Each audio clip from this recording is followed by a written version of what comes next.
Table Talk is not your typical D&D TTRPG podcast. We are not here to run you through our whole campaign. We're here to talk about everything else in the space of Table Talk roleplay. I'm your host, Alejandra Wilhelm. And I'm also your host, Mariah Gresham. And we're your tabletop roleplay girlies.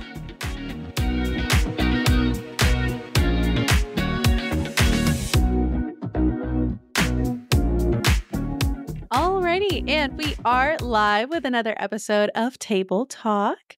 Thank you so much for joining us yet again. It is not just your roleplay girlies today. We have a very special guest, someone we've had the joy of sharing a table with from time to time. Give us a little intro about yourself and who you are and how you've been blowing up the TTRPG space. I can do some of those things for certain. Hi, my name is Aetherius Bordeaux. I am America's #1 choice in Vampire Himbo, 34 years and running. Award-winning Vampire Himbo. Well, I'm involved with some Crit Award-winning projects, we'll say. Future Crit Award nominee and then winner, Vampire Himbo. But yeah, no, I am a newer content creator within the TTRPG space. I do a lot of really in-depth character writing for the characters that I play. It's kind of become a little bit of an expectation I have learned to come, is that people will invite me to their table and say, like, I want something juicy, like essentially hand me a blank check. And so, yeah, I do a bunch of actual plays. You can catch me coming up this upcoming fall in Castleton, which is probably one of the roles that I'm the most known for, is as host of Good Morning Castleton, an in-universe morning show within Castleton. That is a ton of fun. If you haven't seen it, I'm going to be pulling a bunch of my clips. I'll give my socials and whatnot at the end. But yeah, that's been fantastic. I have to say, just like already talking about some queer shit, like within the first like 5 milliseconds, I truly enjoy the work that I've done on Castleton. In the short amount of time that I have been within the TTRPG community, both consuming and creating content, have not seen a lot of queer couples explored or queer relationships explored where both people are mask presenting. That isn't something that I think that there is a lot of out there. And so I really, really love the stories I'm getting to tell in a lot of different spaces, but particularly there. The character Orpheum is played by Wes, arcane anthems of like social media fame and of like all of the Wes things that Wes does. That has been so rewarding. So if you want to go check out something of mine, I would say Castleton, or the other thing, and Allie, you've now kind of joined the guessed it. I dabbled. Once you're in, you hear your family. We have like full Olive Garden rules in Philly by night. But yeah, you can catch me as the fabulous, conniving Jean-Pierre on that. That is super fun. I got to do a really amazing episode. I'm trying to give you 2 touch points if you go watch junk of mine. I did an episode that is on I believe it's the TTRPG Collective YouTube now. And it is myself, Hey Calamity, Candace the Magnificent, and Daryl Tyrone did an all-black table of Vampire the Masquerade. Candace the Magnificent plays my talk therapist turned sire. Incredible. Strong start. It is very dark. I'm going to say, like, it is. I really wanted to explore like the weaponization of therapeutic language and how you can do very toxic and destructive things, but like present it in a way that uses a bunch of like buzzwords or like something you got from sniffing the DSM-5 one time. And so it is very, very dark, but my God, it is truly some of the best work that I've done. We do flashback scenes and it's amazing. So yeah, I'm on those things, and I'm also a streamer. I do so much shit that like I feel myself trying to parse in real time. Like I obviously can't say everything. So I feel my brain in real time doing the gear work. I'm going to say for the last thing, my solo stream, you can catch me at twitch.tv, and that is going to be vampire_himbo. So /vampire_himbo. I'm going to be doing a Sunday series with Boss Jelly Bean, my Boss Jelly Queen. We're going to be playing Five Nights at Freddy's for the first time. And so, yeah, I enjoy horror media. I don't enjoy jump scares. Well, buddy, that one's gonna be rough. that's gonna be Yeah. rough for you. I get jump scared watching people play Five Nights at Freddy's. So I'm like, me too. Now I am outing myself as a consumer of the fucking FNAF lore. We were talking about lore hounding slaps, beforehand. like It does I've impact. dipped a toe in, and I'm like, wait, this hole is deep, and I didn't know. I didn't know she went this far. There are ARG components. It is a hyper focus dream. If you want to waste an afternoon to your audience, Get into the FNAF lore. Go to YouTube. I told Janelle we were doing a session 0 when we were the idea that was her idea. She was like, wait, there are 5 Sundays that we could do this, and let's do 5. And I was like, bet, say less. That's so fucking perfect. It's so good. But yeah, anyways, I already I think have taken several sub-tangents on tangents in my introduction. So this bodes so but well. I think anybody listening knows that this is just the brand, and this is just what you come here to listen to is people hyperfixate and ramble. Okay, brilliant. Yeah. I got that in spades then. But yes, hi. It is good to be here. It's good to be Black. It's good to be gay. It's good to be with you, lovely ladies, today. Of course. We're happy to have you. But yeah, so we as per usual, as per the brand, we normally have a topic of discussion. We will likely ramble, and that is fine. For sure. But you and I have specifically spoken about this off screen on some projects that we've worked on. So we're bringing the conversation to the forefront and on the record. But we wanted to get into a little bit about just one, diversity in the space, which is super, super important, but also experiences as well as being BIPOC creators. I'm a Latin creator, and I get approached a lot for that, as I'm sure you also get approached. But yeah, let's get into that a little bit. Yeah. I think in any conversation I have, I think publicly about diversity, just to frame it. Mm-hmm. So I have done DEI work professionally for about maybe 6 or 7 years. I worked for the Center for Health Equity in my state. I helped establish the Office of African American Health here. I led the community liaison team of our state's COVID response, which was this team that had members of each of what we designated as focus communities. So any community that you can think of. So we had the disabled community, we had LGBTQ+, we had all of the different cultural and ethnic groups, and had each of those kind of individual cells working in those communities to help us build trust in government. Mm-hmm. As we all may remember, back to apocalypse days wasn't exactly at an all-time high when all of that happened. And so I bring that lens, I think, in that experience with me into all of these conversations as a Black man who lives in the state that murdered George Floyd and experienced life in the state before, during, and after that, and worked for the state throughout a lot of that. I feel imposter syndrome in a lot of areas of my life. This one in particular is in one. I feel very well versed in issues surrounding specifically racial diversity.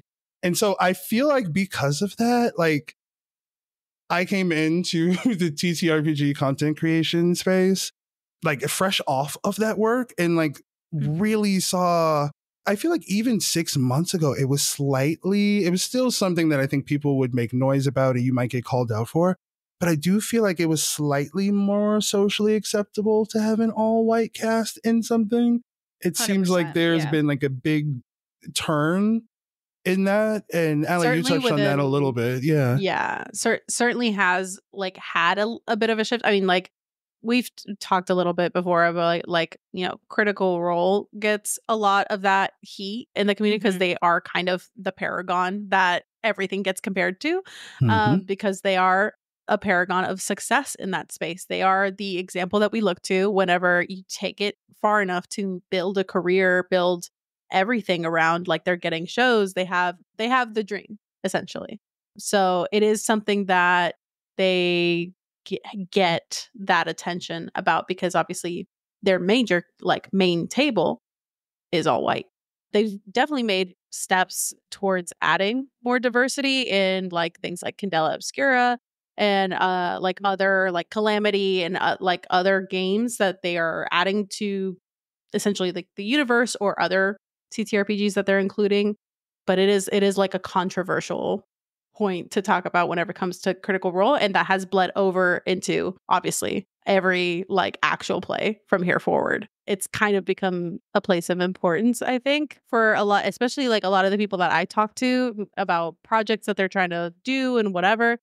A lot more people, I think, have that at the forefront of their minds. But there is also like people have come to me for asking for advice about like how is the right way to approach that conversation and not make someone feel like, hey, I'm just looking for a Latin person to, or a Black person to fill a space at my table. So I check my diversity off. Yeah.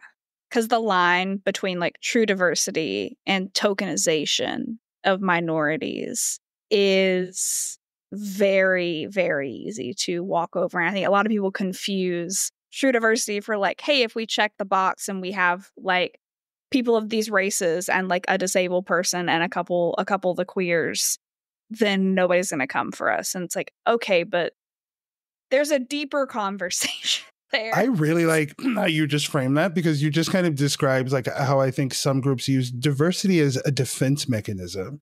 It isn't about what is to be gained or like any of the inherent values. And I think one of the things that drives me the most fucking crazy, dude, about this community is that we are storytellers, right? Since time immemorial has it been demonstrated that having different people from different walks of life with different lived-in experiences and different like views on the world, it really enriches storytelling. And I feel like the most boring stories are the ones that have the most homogenous like casts and the most homogenous like points of view.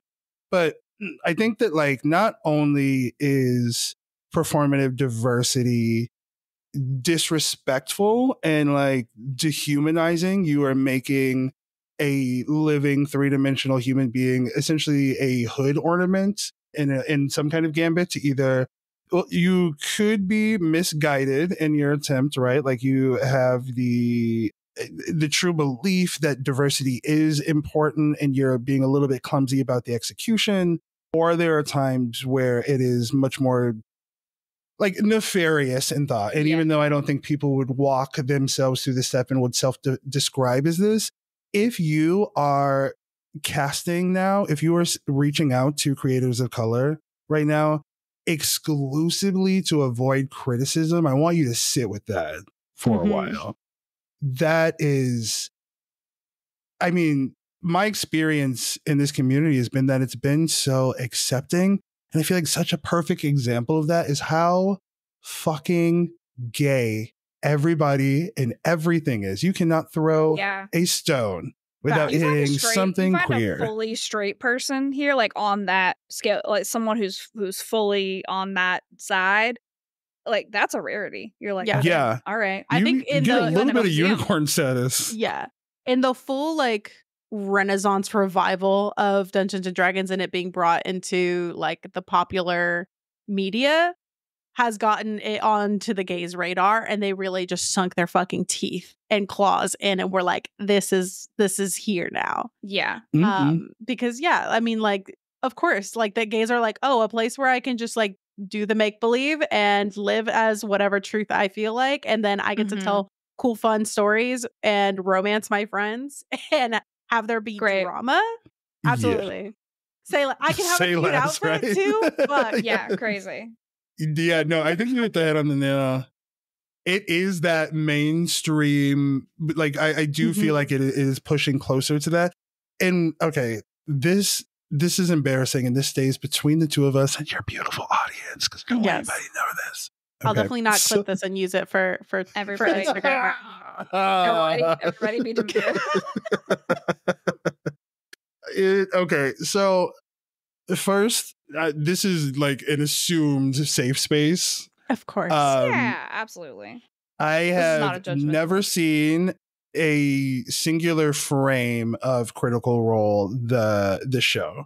I haven't seen enough to even constitute anything. Mariah has done her best to get me into it. I've only seen Vox Machina. Okay. And even some of that I did start. I didn't start it like the very like Yolden beginning. I skipped like the first arc and got like right before Whitestone arc. But that was like, it was during like height of quarantine time. And I had a work friend who like before we went to like work remote, they're like, hey, just put it on when you're cleaning.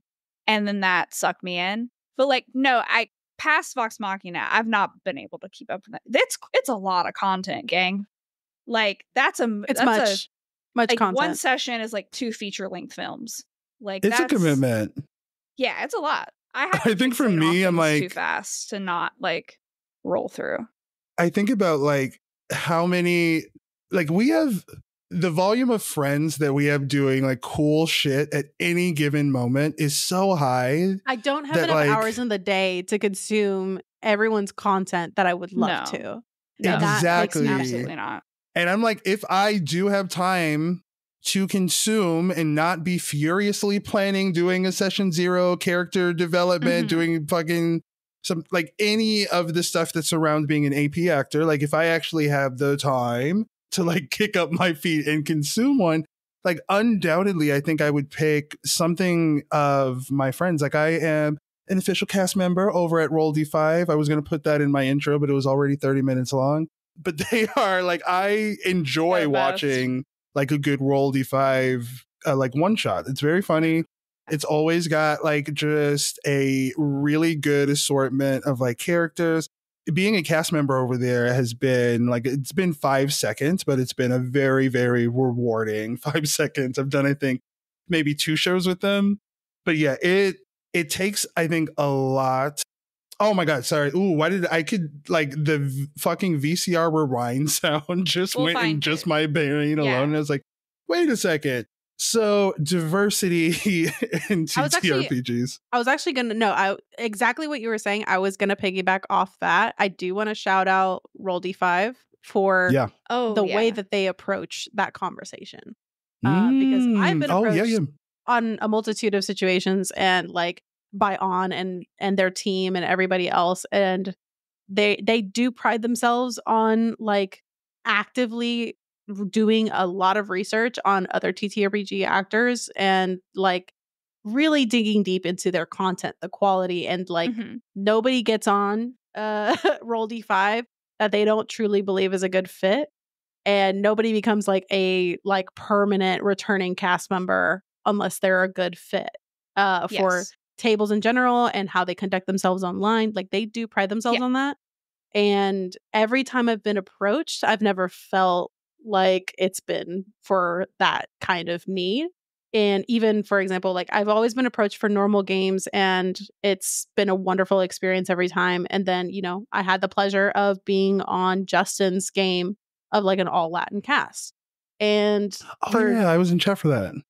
Yeah, for those projects, for that project specifically, I was like, this is great. Like, and On and I even had a conversation because we've had conversations about there being like an all Spanish, like one shot situation. And there was a little bit of like trepidation for me because like I do speak Spanish, I'm fluent in it, but I have the white passing Latina imposter syndrome at times. And I was mostly raised in America. I didn't get to spend most of my life in Venezuela like the rest of my family. So sometimes there's a little bit of like, am I Latin enough to be at the table, you know? And On was someone that like really encouraged me to open that up because it's like, no, like anybody is welcome at that table and like you deserve a voice. And I love that. But yeah, they're a prime example, I feel, of like people that are doing it right in the space personally. Yeah.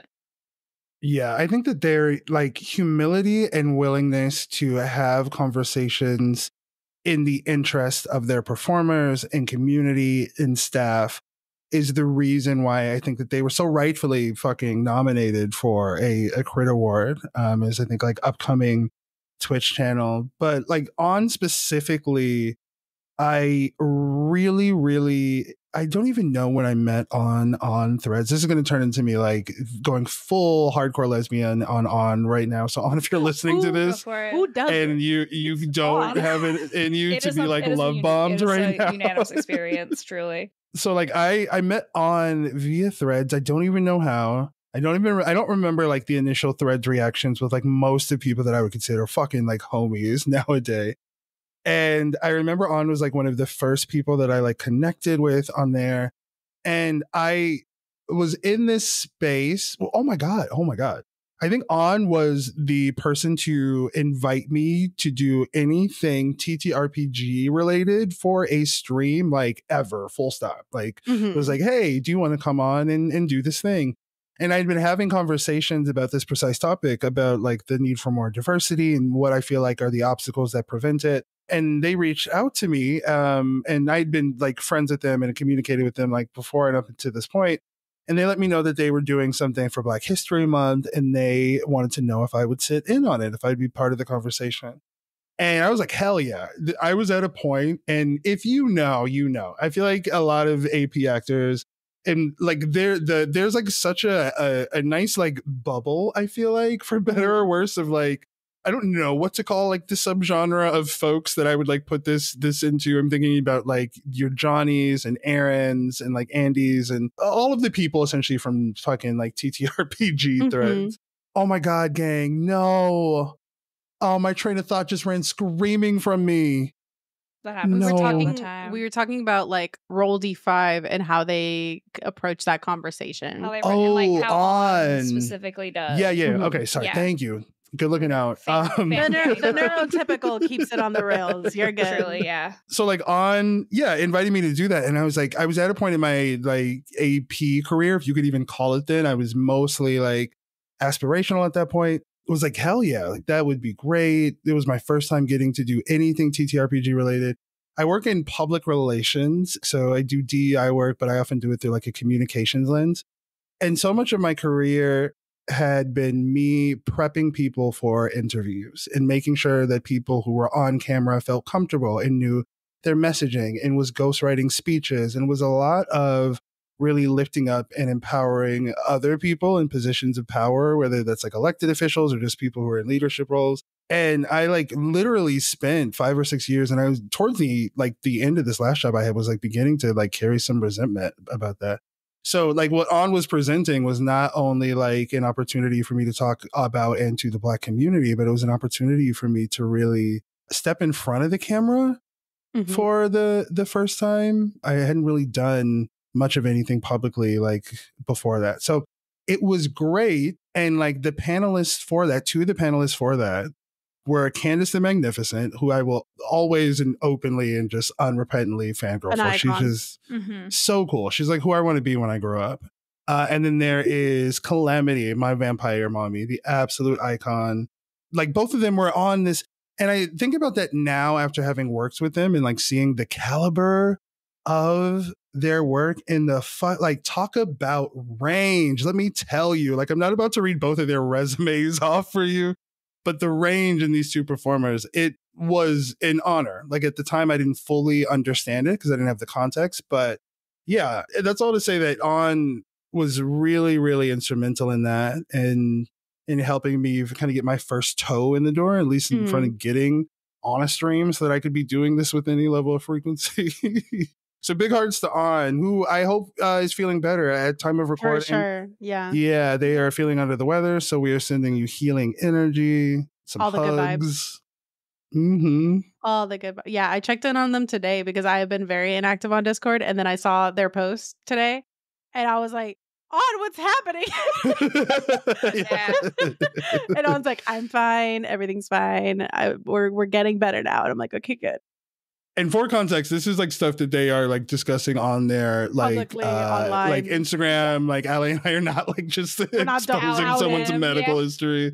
There's been no HIPAA violation here. No. But yeah, I love her and I love that channel. But like here's my thing, and this is something that I think I want to develop there's a train of thought I have here that I really want to flesh out because I feel like it's so important. Which is that I feel like so much intentionality, this is true outside of the TTRPG space. Largely, this has been the phenomena that I witnessed, but it lives on in this space in particular.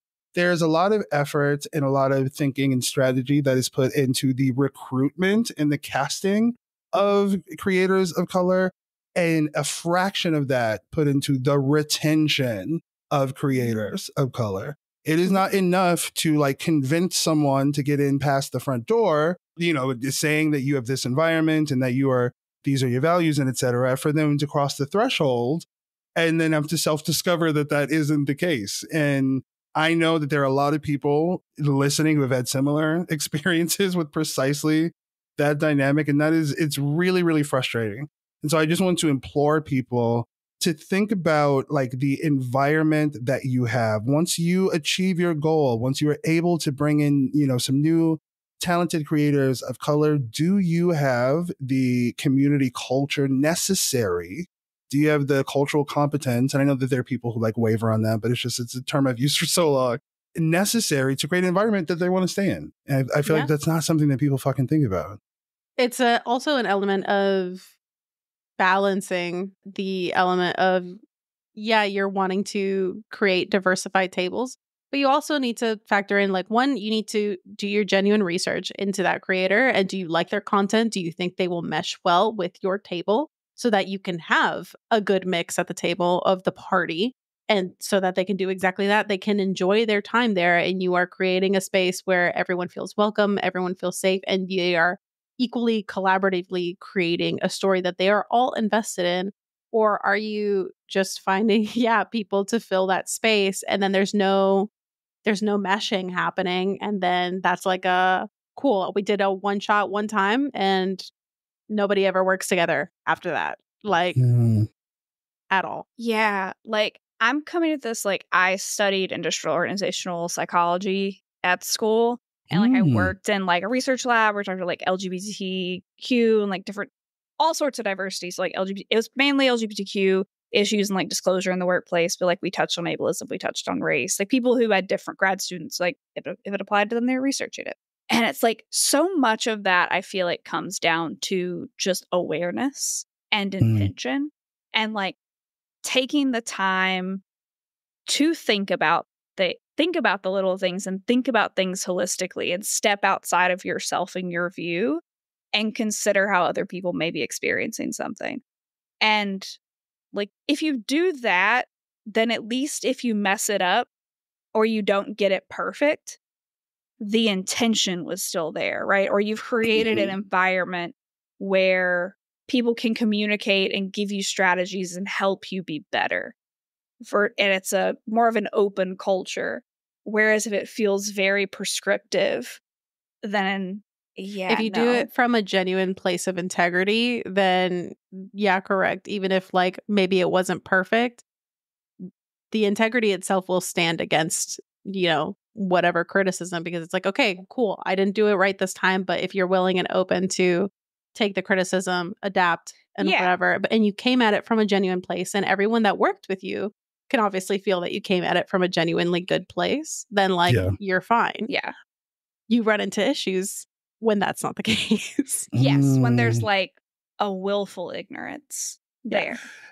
Yeah, I think that's $1,000. Yes, you're just a nail on the head with that. There's some degree of like sticking one's head in the sand, and like the idea that if I kind of proclaim these values, if I check these boxes, you know, I've done my part.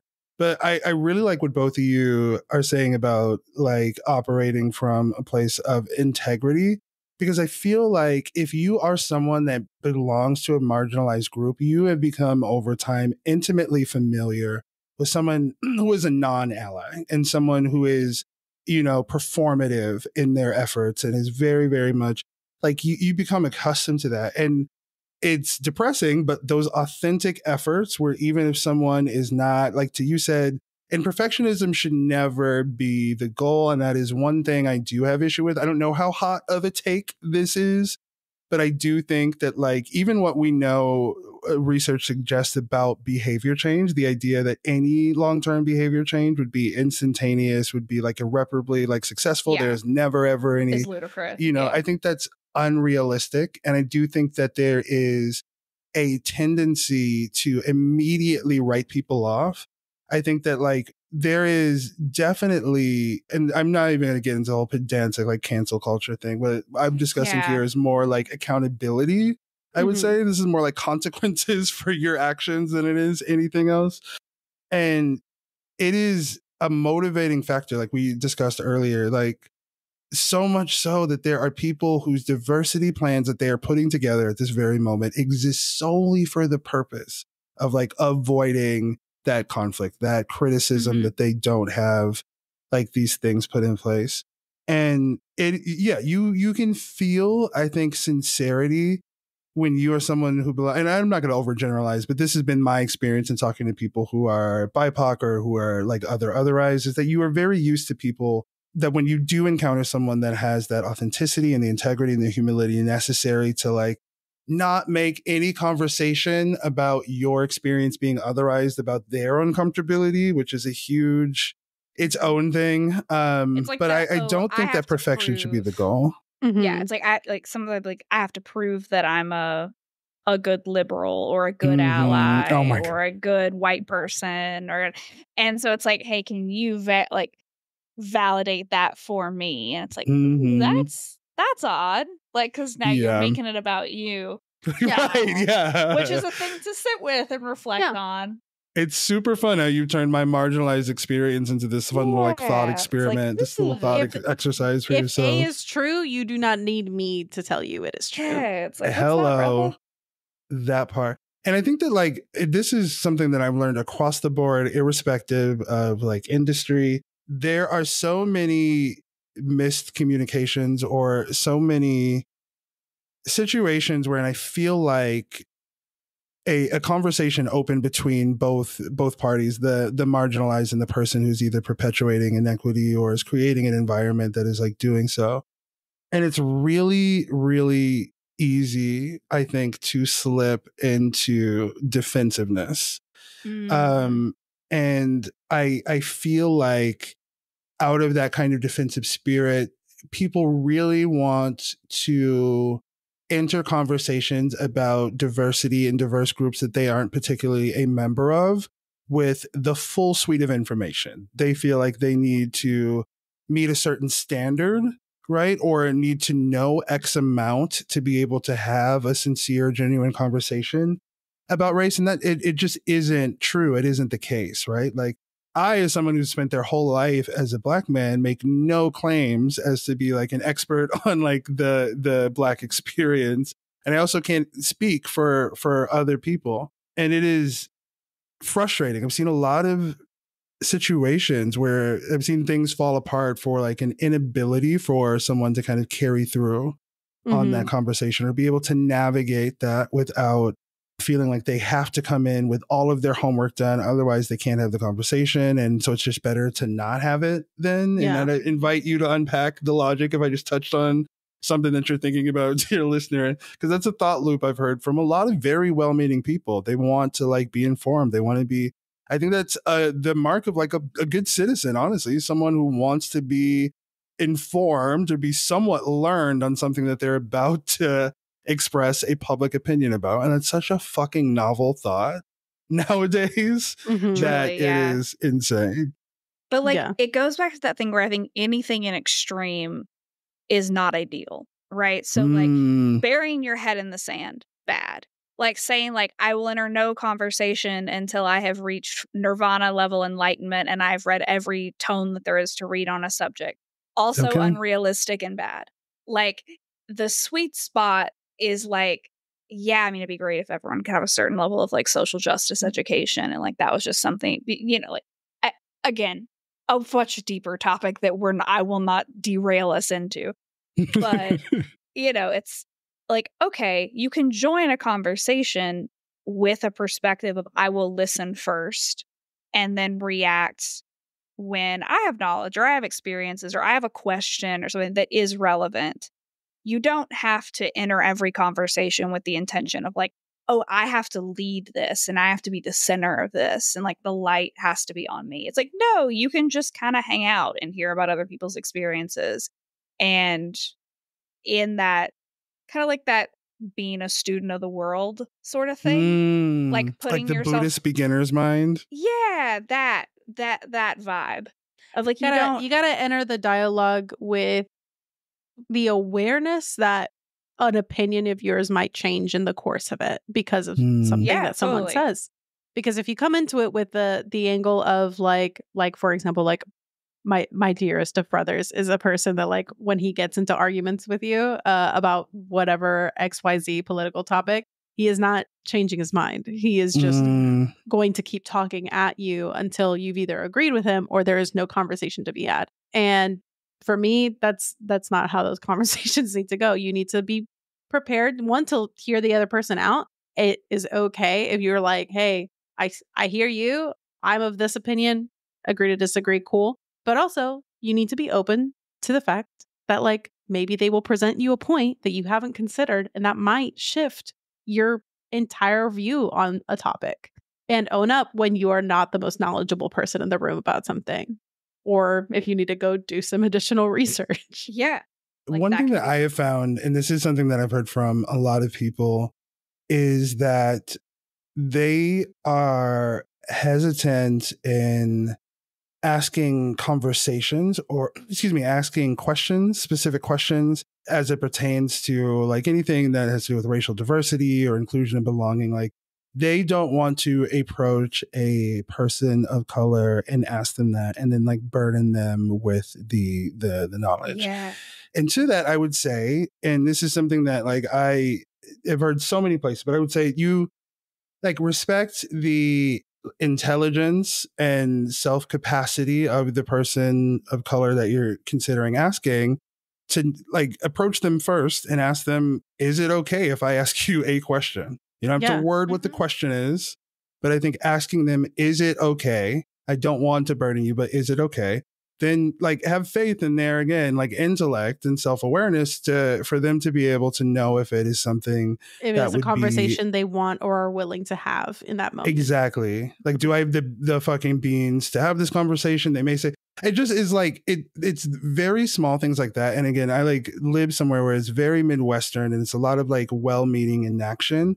And so I've like found that there are these little specific kind of like there's these places where you will see somebody on the right path. They have the intention. And then there are these smaller things that kind of derail them on their journey to allyship, on their journey to true allyship. And I would say that's one of the biggest things I would say to you, whether you're in the TTRPG space or out of it.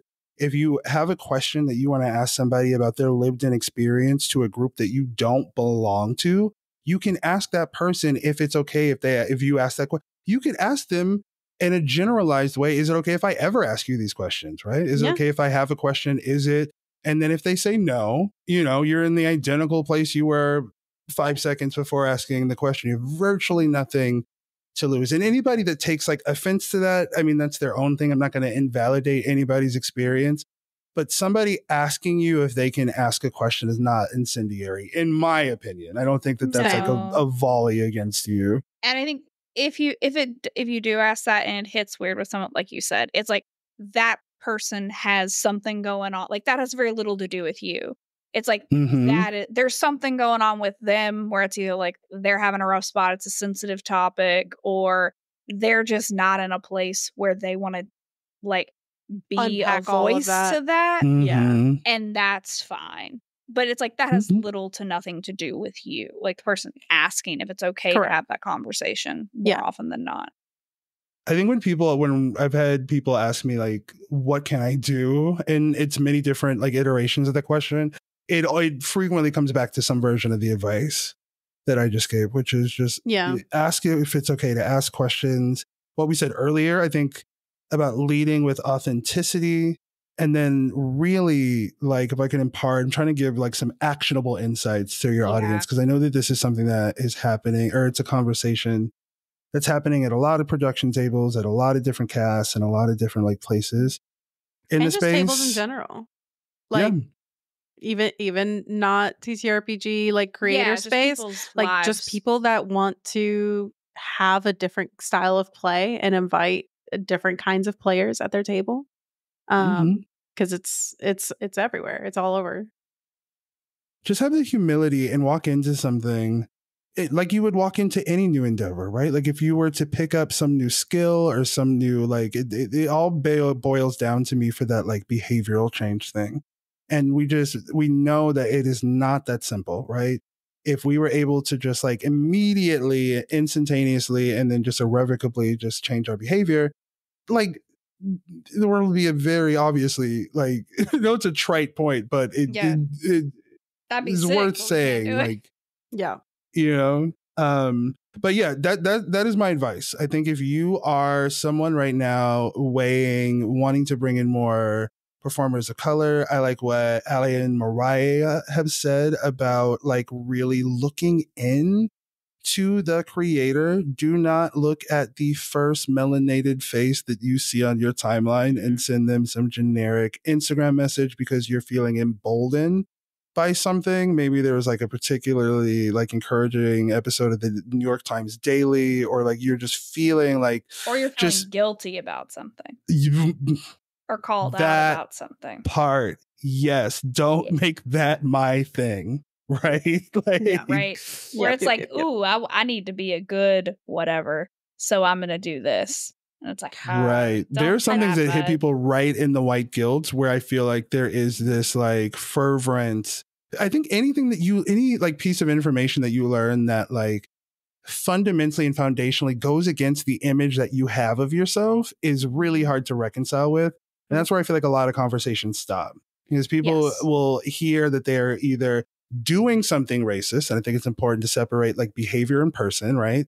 Like doing something racist or something that is either directly or inadvertently contributing to racism. And there's just, again, that like humility piece that like you don't need to wake up, kiss a Confederate flag and then your cousin, and then like slam a fucking Pabst, you know, and then call someone the N-word to be racist, right? There is like a spectrum here. And it is this idea that like you can do things tacitly, passively, and that sometimes your very inaction is the thing contributing and helping maintain these systems of inequity. And so I really think that like a lot of people have aha moments or things kind of like click together for them. If there's anything that you could take, like one actionable piece, it is, if you have questions, ask that person if it is okay to ask questions.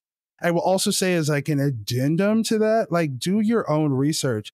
Don't fucking ask me something you can Google, right? Like if you are coming to me to ask about something, I'm assuming it is from a humanistic standpoint, that you are asking me about something, about my human experience through a lens which you couldn't ever conceivably like look through. Like that makes sense to me, right? Like you're coming to me for something that Google would not have on the top search results page. Do not come to me for something that you could fucking look up, right? Like that is, it is like you are outsourcing your journey to allyship.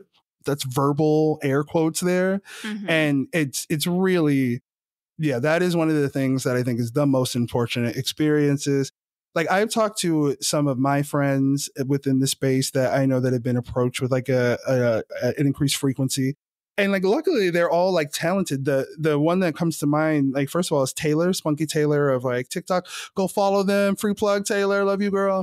They've had a lot of the similar experiences about in terms of being approached for like their identity at different tables. And it is really frustrating. And so I want to really like, and thank you guys for affording me like a platform to talk about this. Of course.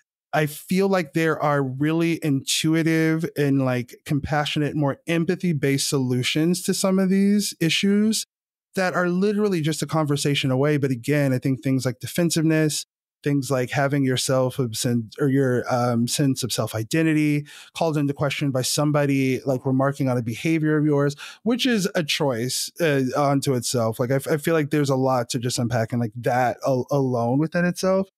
But like, if one thing I'll say is that if you are uncomfortable having conversations about racist experiences and behavior, I invite you to sit for a moment with what actually experiencing that racist behavior and those experiences are, because you are so uncomfortable with it that you're not even willing to talk about it.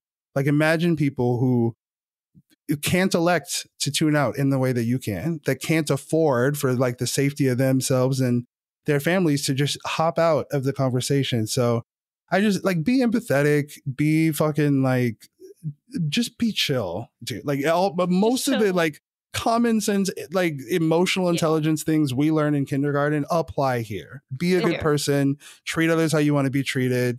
Very much that you own your own like emotional reality, and don't make that. Please don't do that. That is one of my least favorite things. Like, don't make your, and Mariah, you said it exactly right, where it's somebody essentially holding out their ally card with eager eyes and they're like nodding do contently, I get a like sticker or a punch. Yeah. It's outsourcing that emotional labor.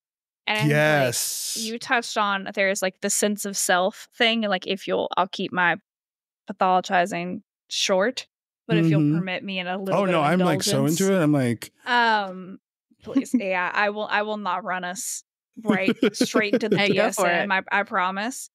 But it's that thing of like your sense of self and who you are as a being is not, and it is not the same thing as your thoughts or your beliefs, because those are transient and those can be changed, and those are a product of your environment, right? So it's like people act like, oh, if you criticize an opinion or a thought or whatever, you're criticizing them as a person. Or if you criticize an action, you're criticizing them as a person. And it's like, no, those are separate. And so if it does feel that way, which I think that's very normal, that like that's a normal way for your brain to configure it. That's not a conscious choice I think a lot of people make. Like, it is worth sitting with and being like, okay, is this actually an attack on me as a person? Or is it a criticism of something that I did that or said or didn't do, like an inaction that probably wasn't my best moment? Yeah. And just like, it is okay to sit in the discomfort of something, and that doesn't ruin everything and like make you a horrible human and like redeemable for or irredeemable forevermore. It's also just the fact that like if you are comfortable all of the time, you are not growing. And like I like getting to the place where you start to register that discomfort and those kind of more tumultuous feelings coming up is a sign of growth, is a sign of something positive, is a sign of like, hey, there's something here that needs to be mulled over and dissected a little bit, and you need a little introspection. But that is a sign that there is something that needs to be either like learned in that moment that will help you grow. It's not a totally negative thing. Somebody needed to hear that. I'm like, that's right, you break up with him, Carol. Literally, me from the rooftops to every fucking woman. But anyway, truly, like, and it's also the thing of like that work will be lifelong, right? It doesn't stop. It's a thing where it's easy to take like the gifted and talented kid analytical approach to it, and it's like, how do I rush through this and get my gold star, my stamp that says I did it, and then I get to move on? And it's like, no, because it'll always be something, right? Because the experience as a human is so multifaceted and so deep that there will always be aspects of it that you're not aware of. And like that's why the defensiveness, I think, can be such a problem, because it keeps you closed in and small and isolated. Whereas if you can exist with like a little bit of discomfort, then you can more easily sort of float down that river. It's so true. And then the next time you have to make that like adaptation or change is a lot easier, because you've recognized that you've done it before and you no longer have like negative associations to that feeling. Save scum fucking anti-racism. You heard it here first. Hashtag save like scum. legitimately, when you have those epiphanies, realize like that work matters and is accumulative, and that it isn't instant, to the point that both of you are so eloquently making that like the idea. I really like how you framed it, like the gifted and talented kid, because I definitely have gotten that energy from some folks who are so well intentioned but are trying to speed run anti-racism in a way that just does not work. And I think that like it's too complex, you can't. Exactly. And if you are someone who has done that, like who feels like they really exhausted like a lot of energy, maybe into anti-racism learning or just into like the diversity and equity field in general, and you feel like you have hit a roadblock, it may be that you are searching for like some level of mastery and getting your anti-racist license, which never expires and is like a card that you can carry, where every person of color, irrespective of if they know you or not, will just know. They get the vibe that you are like one of the anti-racist one. Like, I truly, truly think like we really have got to normalize progressive change. This idea that like we call people out. I believe in calling people forward, calling them in. I think that like I've called many a person out within the community that we exist in, particularly when I have seen heinous behavior, right? Yeah, that goes it do get beyond just rowdy kind of like sometimes. tasteless mistakes or somebody maybe not knowing, but when there is this like very specific, and I'm gonna give like the grace that it is unintentional, but almost intentional feeling like resistance to any kind of growth in this area. And I think that like the more bigger shows that we have that are really anchoring that kind of like homogenous, the very like white male, like centric model of both storytelling and like kind of table composition. It provides an out. It always provides something for someone to point to as an excuse for why they shouldn't need to change or reconfigure, because, well, X is, look, they're not doing it. This isn't something that they have to worry about and they're doing fine. And so I think that like the more and more that we can like push this conversation, the better. And the good thing is, folks, is like, here's the thing. I think that like, make no mistake, and I don't know that I've ever articulated this before. Like, I'm unpacking this thought in real time, but like, I don't enjoy DEI work in the sense that like, it isn't fun for me. It is born of like necessity, right?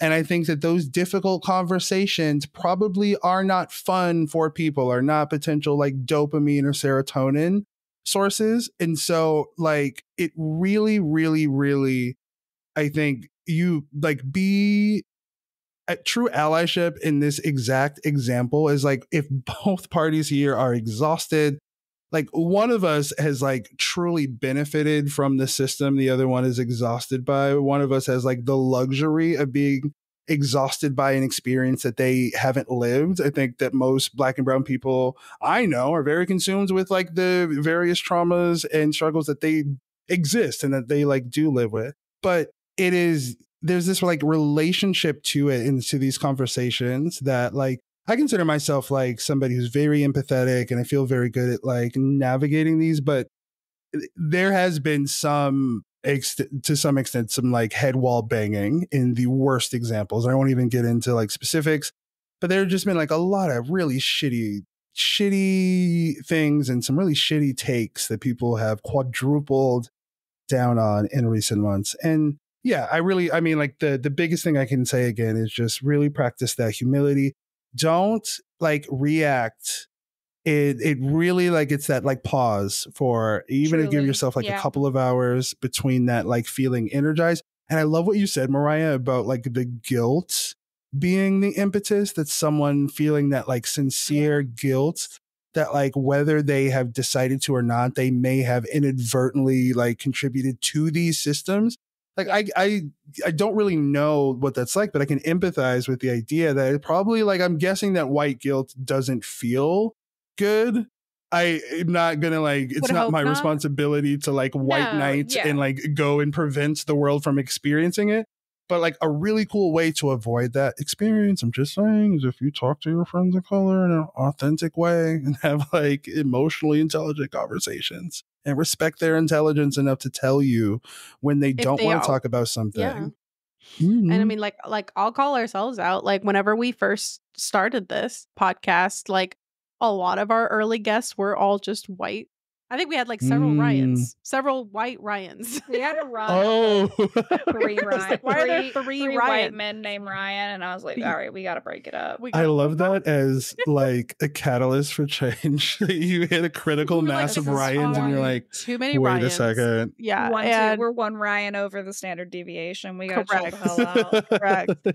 And like both me and Mariah just kind of sat back, and we were like, yeah, no, like this is not great. And I was like, you know, like I'm a Latin woman. I want to represent other people in the space. And so like we started being more active about like making sure our For You pages are also very diversified. And like, because I'm terrible about interacting with people or like with their videos to tell the algorithm what I like. And so eventually I was just like, every single time I saw like a BIPOC TTRPG creator, I was like, yes, favorite. Like, bring me more. Give me all the shit. Thank you. And now I don't have an issue fighting people in the space.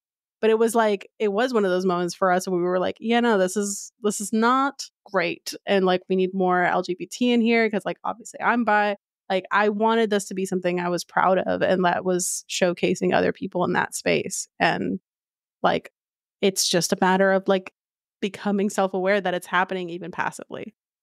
Yeah. And if you're cool enough in the space, I think that I like self-invited myself to this podcast like 4 or 5 months ago before the like complete onslaught of different things that I had going on. Because you guys have a very, very good reputation within the TTRPG sphere. And dude, I think that like we've been bobbing and weaving some shit. You're like using your platform, I think, for like really, really important conversations. Like you've allowed me, like if I could sit down individually with every person within this community who has had some of the thoughts that we were outlining, whether it's the guilt or the motivation to change or all of those things, like you've created like a methodology for me, like someone who's very experienced at navigating that, to communicate that directly to people that may not have had necessarily a means to hear that message, like in the organic, like, you know, the course of their day to day.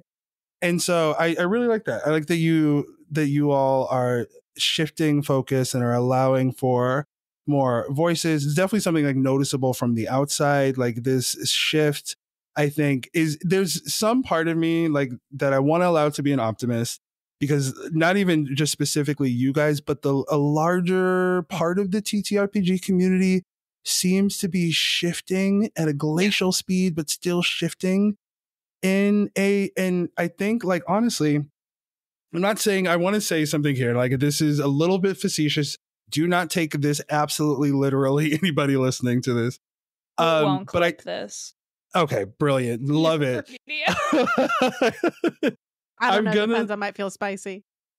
Like it is okay for a little bit of like shaming of all white, particularly like all white, all cisgendered, heterosexual, like white men. Like you obviously, you know, be polite and be respectful. Talk to people online how you want to talk to. I don't want to turn into that like cyberbullying movie from like a decade ago. But like, just, yeah, I think it's okay. And that is really where a lot of the momentum from this is coming. And I agree that there is a line. I don't think that people should be instant and immediately social pariahs. You make one mistake, you are radioactive. How fucking dare you delete yourself, throw your laptop into a river? Like the way that we react, the reactionary nature, which is why I'm not on a very certain like megalomaniacs fucking website, is really counterproductive. And a really, one of the things I've hoped to serve as in this space is as a bridge to those conversations, and at minimum to provide people with either like the encouragement or maybe some actionable tools on how to like do some headwork themselves on this. And so I invite you, if any of the things that we discussed, if any of those ideas seem like they would be good, or, you know, you've been nodded a little bit too hard for your own liking to one part of the conversation tonight, like definitely pursue that. Like it is, I would love to really reach a point to where this is always be part of like my legacy of work, and I've done so much in this space.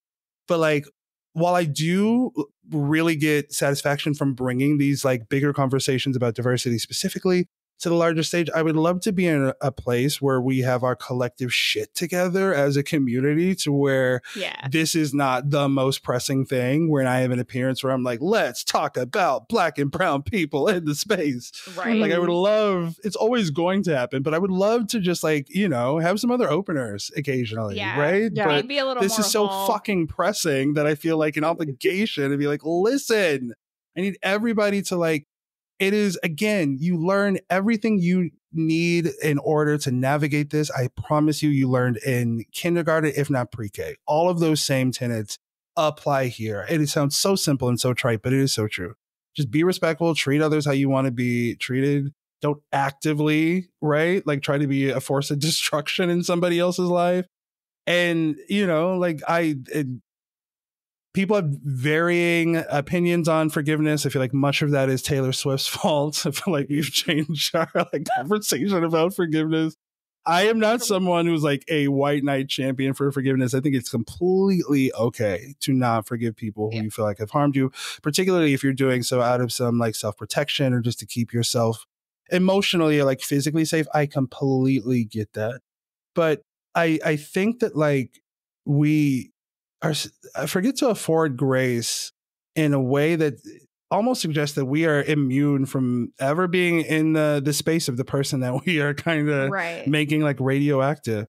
And again, I think it's that intent thing. We can tell when there is a genuine mistake that is made with integrity behind it. Like you can tell we're when able somebody to see posts that. an apology video that you're like, Karen, I Girl. can see that you put some eye drops in and hit record, versus someone that is genuinely remorseful about a mistake that they maybe were not fully aware of or became aware of.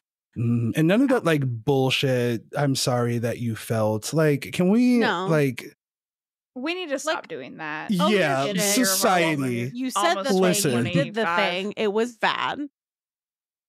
It is. I hate that. I hate that. Just that one or two words can just completely render an apology just like disingenuous to me. I'm sorry that you felt invalidated. Yeah. I'm going to hit you with my car now. Thank you. I hate that. Like I said, it is. I will reach a point in my career where like the very first thing I pop up out of the gate in these conversations will eventually be something other than this. But like looking at the state of play, quite literally in the like community right now, we need to be like pushing these conversations. So again, thank you guys for allowing me a platform to, welcome to my TED Talk. It's been real. I will step down off of like the pedestal. We can talk about other things if we still have time, but I needed to like, we gotta like get our shit together. And I feel like we're moving in the right direction. And a huge part of behavior change is positive reinforcement. At least I believe so. And so I do think where credit is due, we're not as actively fucking terrible as we were 6 months ago. And I feel like that, we don't have to get an ice cream cake, but I just feel like it's worth pointing out. It's worth pointing out. No, I think that's a lovely place to end it because we are coming up on time here. Oh my God. Yeah, it's been an hour. It's an excuse to come back. Yeah. A part two, if you will.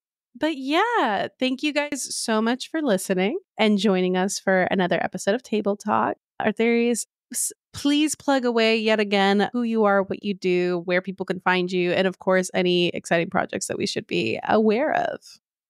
Certainly, yeah. Well, thank you so much. It's been an absolute honor. So I literally have not looked at a clock since we sat down, and I just looked at it. I was like, holy buckets. Oh my God, time flies. But yeah, my name is Aetherius Bordeaux. I am at Vampire Himbo on Instagram and Threads. And then I am at Vampire_Himbo on TikTok and Twitch. I am really coming into my own as a content creator. I've only been doing this for 6 months. I am making a pivot from I've done 1,000 fucking shows, all of which I cannot name. But I would say Philly by Night, definitely check that out. That's over on the Ain't Got Crit channel. You should definitely follow me here on Twitch, where Sunday nights I'm going to be doing a Sunday series, the first of which is Five Nights at Freddy's with our lovely friend Janelle, Boss Jelly Queen, and then I have the second one lined up for that thereafter. So that is a new-ish endeavor for me. I made affiliate before immediately getting cast in 17 things and just never solo streaming again. So it'll be fun to like dust that off. You can catch me in Vicen over on the Twisted Fates channel, and that's Twisted_Fates_ on Twitch. I have my very first audio drama that is going to be coming out, I think, in, I want to say October. That is very, very awesome. The pitch for that, when I was approached with it, was that takes place in the early 90s, and it is Buffy meets X-Files. And so it is amazing. I play a 90s style conspiracy theorist who lives in an abandoned fire tower in the woods and runs a pirate radio station. If any of those things, if any of those things spark your interest, I definitely say that's worth kicking out. That's going to be over on the Tabletop Tailspinner Network. And of course, the behemoth, the international smash TTRPG hit, Castleton, will be returning. You can catch me there as Phineas Revelborn. I am very, very excited. I got to reconnect with AJ Winters, who is running that. Shout out to AJ, who is lovely. I think what they are beginning to outline for season 2 sounds amazing. Cannot wait for that. I think that's one last thing.